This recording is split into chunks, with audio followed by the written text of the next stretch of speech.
സാധാരണയായി ചുമ വരുമ്പോൾ നാം മെഡിക്കൽ ഷോപ്പിൽ നിന്ന് അല്ലെങ്കിൽ ലോക്കൽ ഫാർമസികളിൽ നിന്ന് ചുമ മരുന്ന് ഫാർമസിസ്റ്റിൻ്റെ കയ്യിൽ നിന്ന് വാങ്ങിക്കഴിക്കാറുണ്ട്.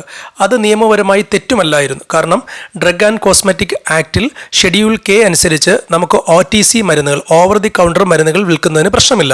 ഏകദേശം 350ഓളം മരുന്നുകൾ നിലവിൽ ഫാർമസിസ്റ്റുകൾക്ക് ഡോക്ടറുടെ ലൈസൻസിൽ പ്രിസ്ക്രിപ്ഷൻ ഇല്ലാതെ തന്നെ വിതരണം ചെയ്യാനുള്ള അനുവാദം നൽകിയിട്ടുണ്ട്. എന്നാൽ ചുമ മരുന്നുകളുടെ കാര്യത്തിൽ, കഫ് സിറപ്പുകളുടെ കാര്യത്തിൽ കേന്ദ്ര ആരോഗ്യ കുടുംബക്ഷേമ മന്ത്രാലയം പുതിയ ഒരു വിജ്ഞാപനം ഗസറ്റിൽ പബ്ലിഷ് ചെയ്തിട്ടുണ്ട്.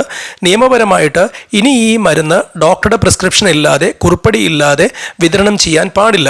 അങ്ങനെ വിതരണം ചെയ്യാതെ അത് ക്രിമിനൽ കുറ്റമാണ്, ജയിൽ ശിക്ഷ അനുഭവിക്കാം, ഫാർമസിസ്റ്റിൻ്റെ ലൈസൻസ് പോലും കട്ട് ചെയ്യാൻ പറ്റുന്ന തരത്തിലുള്ള നിയമമാണ്. കാരണം ഇത് നേരത്തെ തന്നെ ചെയ്യേണ്ടിരുന്ന ഒരു കാര്യമാണ്. നിങ്ങൾ ശ്രദ്ധിച്ചിട്ടുണ്ടോ, ചുമ മരുന്നുകളിനകത്ത് സാധാരണ ഒരു മരുന്നല്ല അടങ്ങിയിരിക്കുക, ഒന്നിലധികം മരുന്നുകളുടെ ഒരു മിശ്രിതമാണ് ചുമ മരുന്നായി നമ്മുടെ നാട്ടിൽ കോമൺ ആയിട്ട് കൊടുക്കുന്നത്. നിങ്ങൾ ശ്രദ്ധിച്ച് നമ്മുടെ നാട്ടിൽ കോമൺ ആയിട്ട് വിൽക്കുന്ന അസ്കോറിൽ എന്ന സിറപ്പ് തന്നെ എടുത്തു നോക്കൂ. അതിൻ്റെ 5 മില്ലി അസ്കോറിനകത്ത് ഏകദേശം 4 മരുന്നുണ്ട്. ഒന്ന് ടെർബിറ്റാലിൻ, മറ്റൊന്ന് ഗുവാൻഫെനസിൻ, വേറൊന്ന് അംബ്രോക്സിൽ, വേറൊന്ന് മെന്തോൾ. ഇതിനെല്ലാം ഓരോ മരുന്നിനും ഓരോ ആക്ഷനാണ്. ഈ കെമിക്കലുകൾ മിക്സ് ചെയ്ത് മിശ്രിതമാക്കി ഒന്നിച്ചു കൊടുക്കുകയാണ് ചെയ്യുന്നത്. പലപ്പോഴും ഇതൊരു ഇറാഷണൽ കോമ്പിനേഷനാണ്. നാം ഇൻവൈവോ ഇൻവിട്രോ പരീക്ഷണങ്ങൾ നടത്തിയിട്ടാണ് മരുന്നുകൾ പുറത്തെടുക്കുന്നതെങ്കിലും പലപ്പോഴും ഇതിൻ്റെ ആഫ്റ്റർ എഫക്റ്റ് വർഷങ്ങൾ കഴിഞ്ഞായിരിക്കും നമുക്ക് പഠിക്കുകയും മനസ്സിലാക്കുകയും ചെയ്യുന്നത്. നിങ്ങളൊന്ന് ശ്രദ്ധിച്ച്, നമ്മുടെ നാട്ടിൽ ഡൽഹിയിൽ, ഹരിയാനയിൽ നിന്ന് പ്രൊഡ്യൂസ് ചെയ്ത കഫ് സിറപ്പ്, അതിനകത്തടങ്ങിയ ഡൈഎഥിലിൻ ഗ്ലൈക്കോളിൻ്റെ അമിതമായ അളവ് കൊണ്ട് എത്രയോ കുട്ടികളാണ് ആഫ്രിക്കൻ രാജ്യങ്ങൾ മരിച്ചത്. ഇന്ത്യയിൽ തന്നെ എത്രയോ കുട്ടികളാണ് മരിച്ചത്.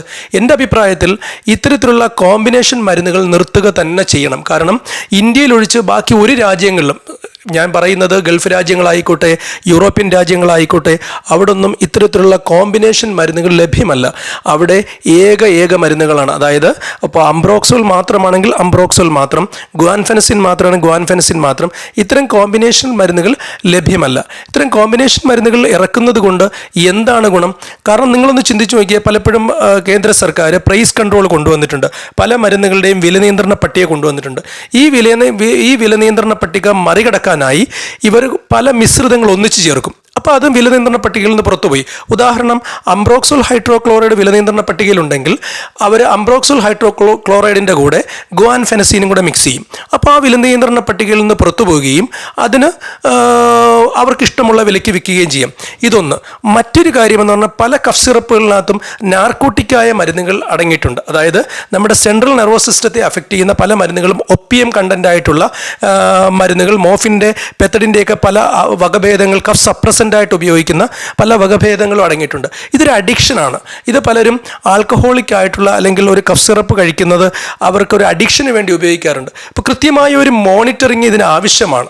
കൃത്യമായ ഒരു മോണിറ്ററിങ്ങോടുകൂടി മാത്രമേ നമ്മുടെ രാജ്യത്തിന് കഫ് സിറപ്പ് വിൽക്കാൻ പാടുള്ളൂ, ആ കഫ് സിറപ്പ് പ്രിസ്ക്രൈബ് ചെയ്യാൻ പാടുള്ളൂ. ഡോക്ടേഴ്സ് പ്രത്യേകം ശ്രദ്ധിക്കണം. കാരണം ഇത് പല രോഗികൾക്കും ആവശ്യമില്ലാത്ത മിശ്രിതമാണ്. ചിലപ്പോൾ കഫ അലുത്തു പോകേണ്ട ആവശ്യം മാത്രമേ രോഗിക്കുണ്ടാകുള്ളൂ. അത് സാധാരണയായി അംബ്രോക്സോൾ മാത്രം മതി.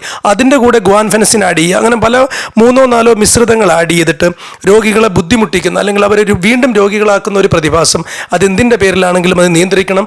കഫ് സിറപ്പ് തന്നെ നിയന്ത്രിക്കണമെന്നാണ് എൻ്റെ അഭിപ്രായം. നിങ്ങളുടെ അഭിപ്രായം കമൻ്റായി രേഖപ്പെടുത്തുക.